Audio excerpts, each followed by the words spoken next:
widowed by the 9/11 attacks, former member of the Last Man Battalion, former Joint Task Force head of department, conspiracy theorist, genius tech entrepreneur. Why was this anti-government, anti-SHD civilian so important to the success of the Division's mission in New York City?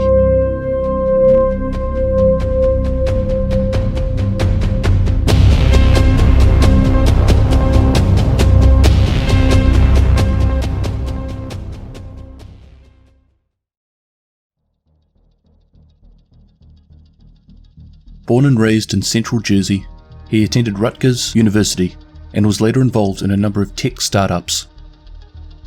A highly anxious and cynical individual, Rhodes was the type of person who never liked to dwell in any place for too long. He felt like an outsider wherever he went, and could never find a good enough reason to stay. It's a surprise that he managed to stay in Manhattan long enough to meet his wife. Perhaps she pretended not to be interested, and Rhodes, who isn't afraid to knuckle down when the going gets tough, was intrigued. Unfortunately, not long after they wed, the 9/11 attacks occurred, and she was one of the people killed in the World Trade Center North Tower collapse. Utterly devastated, Rhodes sought revenge against the terrorists. He was furious at the US government's response, and because of this, rather than joining the US Armed Forces, he joined a private military company called the Last Man Battalion. In 2003, the LMB was stationed in Iraq, and Rhodes was serving his time as an engineering contractor. Not long after they were stationed, his team was ambushed, and the attack left him as the sole survivor of his unit. Overcome with feelings of guilt, he was constantly questioning why he had escaped death while others had lost their lives. Again and again, he wondered whether there was something he could have done to prevent the ambush, or in some way that he could have saved the others' lives. Eventually, the strain of survivor's guilt proved too much, even for him, and Rhodes left Iraq and the LMB, returning to Manhattan.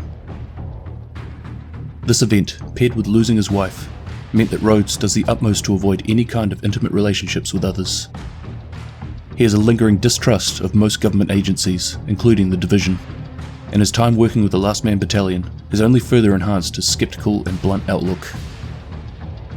According to the Division's personnel files, Rhodes is considered to be incredibly intelligent, a tech genius, and an expert weapons engineer. Above all else, he places the highest of value on an individual's capability on doing what is right, for the greater good.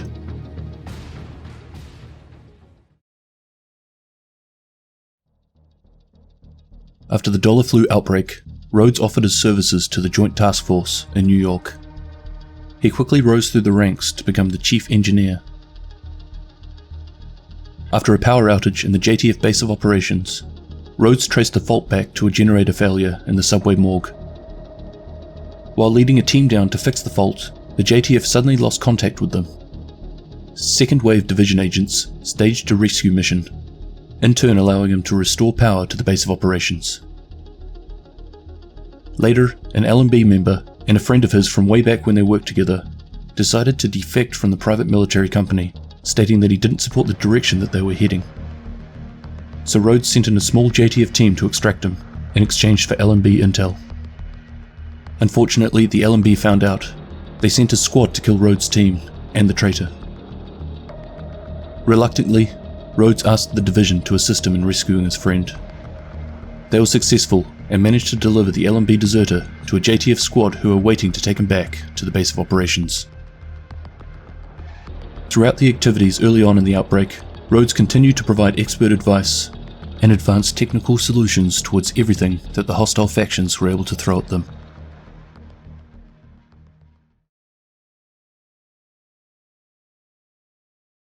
I can't do this shit anymore. It's probably just a power outage. The network going down and you getting orders to go to DC, which you ignored by the way, is not just a power outage. We all got the call. It was probably just a glitch in the system. I'm needed here. You're not needed anywhere. Paul. You know I don't trust the Division. I can't. Between Keener and first wave assholes, the network, fucking Isaac, constant reminders that Directive 51 was a terrible idea gone too far. So what do you want to do, Rhodes? I want you to stop justifying the bullshit, Lau, and take some goddamn responsibility. The months following the activation of Directive 51 saw poor decision after poor decision, including badly planned quarantine zones, and then the betrayal of countless numbers of Division agents. Rhodes needed people he could trust, and the Division were not it. He needed out. We need to talk. That's never good. You're gonna need to find a new lackey. You leaving, Rhodes? Benitez already told you. He gave me a heads up. He trusts me. I know it's been hard for you here. You haven't been happy for a long time. I've never been happy. At least you're honest. You need me to train my replacement or something? We'll manage. Go ahead. You quit on us a long time ago. Help out your new settlement. Maybe you'll find whatever it is you're looking for. Whatever, Lau. Rhodes left the Joint Task Force and the base of operations. He went on to assist a number of civilian settlements with their preparations and defences. Eventually he established his own settlement with a number of former JTF who had also had enough of the bad calls coming from above. This settlement was called Haven and was located in southern Manhattan.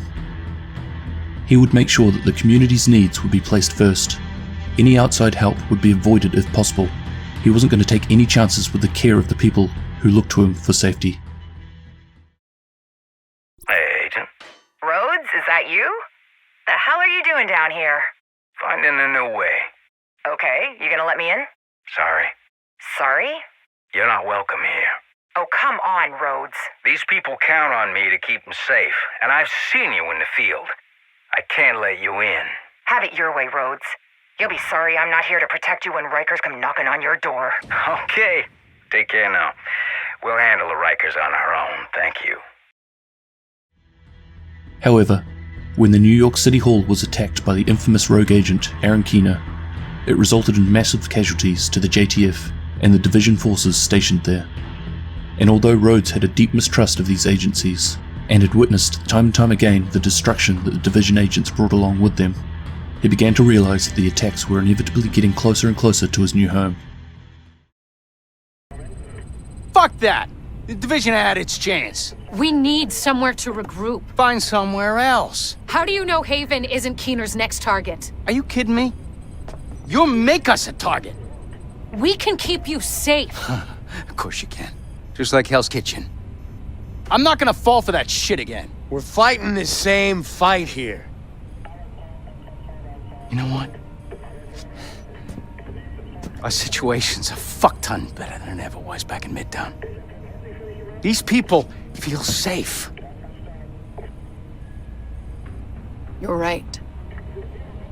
The situation feels better for you now.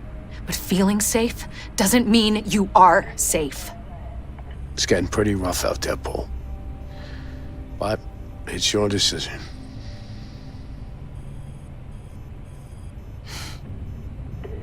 Do what you need to take care of Keener. And then I want you out. All of you.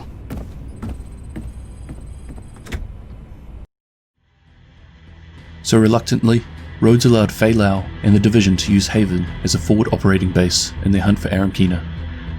Unsurprisingly, he certainly didn't hold back in expressing his distrust of them and their superiors.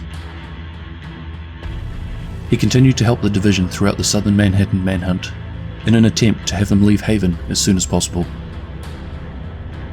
After the Division had caught up with Keener and eliminated him, it was discovered that Fei Lau had gone rogue and was working for the Black Tusk.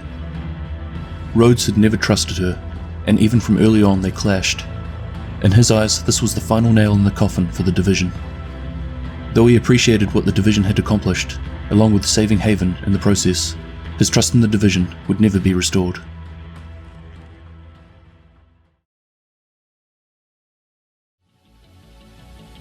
Ever since the loss of his wife in the 9/11 attacks, Rhodes has had a strong sense of disdain for the government. So when he began to see the Division starting to fall apart, with agents going rogue, and his relationship with Fei Lau going from bad to worse, it's no surprise that he wanted to get as far away as possible from it. However, with the virus rampant, wars raging across New York City and the rest of the United States, it was only so long before Haven would come under threat, and Rhodes would need to take action. The Division needed his help, and he needed them too. Rhodes is infused with a strong sense of doing what is right, even when it comes to working with others he mistrusts. And for this reason, he's always been there to assist the Division. His intelligence, ability with technology and weapons, means that he's an invaluable source to have at their disposal, and whom without, the Division would have struggled to complete what they've achieved so far.